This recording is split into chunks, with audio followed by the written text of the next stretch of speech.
Has the game left Dabo Swinney behind? Will he ever win again? A national championship or ACC championship? Let's talk about it. Okay, everybody's talking about it. So let's just get a couple things straight.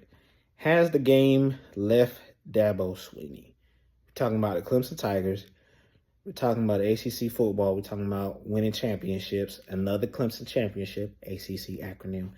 Has the game left him? I would say no, with a caveat. Certain things about how he runs the program, and I've never ran a program, so don't get it twisted that I'm saying something from a certain level of experience, but just watching it from outside looking in.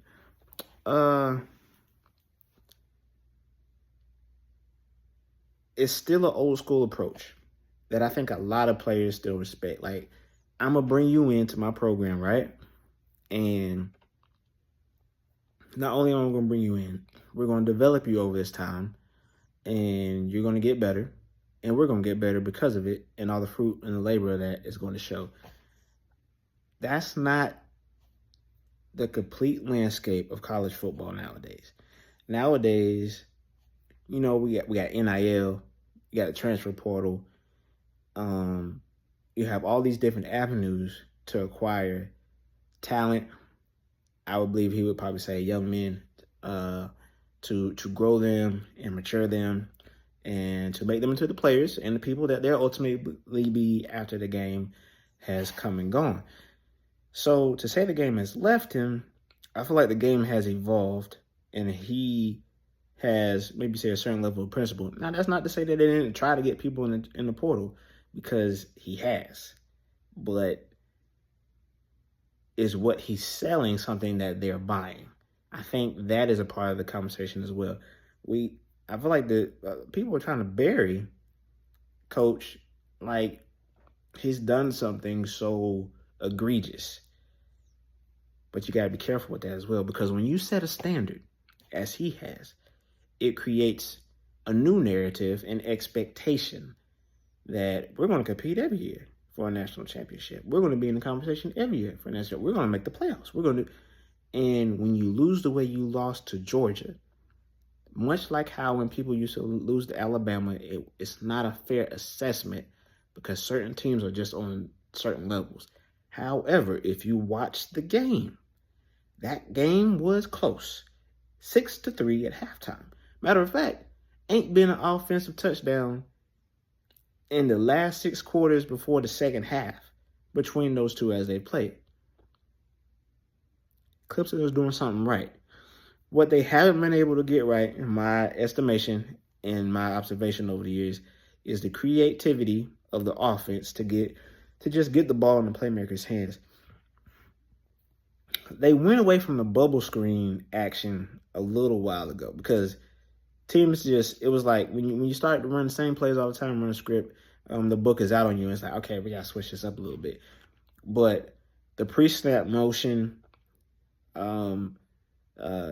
quick slant game, even the middle screen game with receivers, some of that stuff has to be reintroduced to the offense.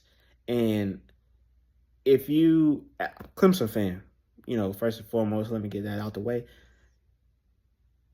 You have to be able to be honest about a situation and not make it about the person. And it's difficult because of the certain, whatever, I don't know what you said, the culture that you have built around Clemson is very family oriented. It's very family oriented. So it's kind of like, hey, I gave you this job. We're going to ride till the wheels fall off. But sometimes you have to just be like, okay, this is not working for everyone's benefit. Let's try something different. No one's in practice, so nobody knows what's really going on. However, in the spring game, a lot of people said this seems like a lot of the same stuff. We're speaking about quarterback play. Now, if you go back through the history very recently, you could start with Cal Parker if you would like to. Go down Taj. Then you have Deshaun. Then you had Kelly B. Then you had Trevor Lawrence. All very talented, all almost on an ascending scale. Then you went DJU, and you're like, okay, we're just going to rinse and repeat. It's all good. Tried to make DJ into something that he would prefer not to be. Like, a lot of times, like, you come into college and, they elevate your game and put little, twists and tweaks on things. Weren't really feeling it. Here in steps Cade. Try to make him be the savior. That's the way, fans saw him. And it's like, he has a lot of development and growth still yet to do, as do all the players on the team. So it's almost like, okay, we can win 9 or 10 games, cool. That's not where the standard has been set now. So if that's not working, we need to try something else. Yesterday.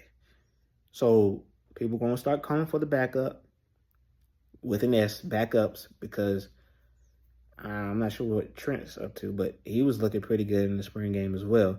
So I feel like that's where a lot of the conversation got. Because if you look at that defense, stacked. They just got out schemed in the second half against Georgia. Defense is a lot longer ready to go. They got worn out in that game. When you're going 3 and out, or you make big plays, but then penalties bring you back, your offense didn't hold you up the end of the bargain. But, however, when you go to, the offensive side, there's still we got players. We just gotta get them the ball. When all those things are kind of laid out, it just goes back to the quarterback and the play calling and discipline. So I wouldn't say that I would love to see Dabo win a national championship with his current theology on the transfer portal and player development. Maybe just start transferring or getting transfer portal players who are sophomores, and then you can still, build them out. But at the same time, you got to look at Clemson from this way. Not a lot of people are leaving. Not a lot of players are saying, all right, coach, I'm about to bounce. Because of that loyalty aspect that's built into it, that family aspect, people are waiting their time to see the field. A very old school way of doing it. And I harp on how Florida State did it. I mean, if you want to do it boom or bust, it was boom last year. Quarterback just got hurt. However, a bit of a bust so far this year. So just because you go in the portal doesn't mean you're going to win automatically. Georgia has a secret sauce where they do both at a very elite level. I would say Alabama as well. A lot of people from Alabama have been transferred, so they got to figure out a way to get, because they're like, man, I'm not about to sit here. I go make money over here and play. Deuces. So that's what I have to say about that on that topic of Dabo Swinney, because it's been hitting heavy, and as a fan, I'm frustrated too. But from a different perspective, I understand that there is value in the way that he approaches his program. All right. So thank you all for watching another episode on this edition of Make Sports Easy. Like, follow, subscribe.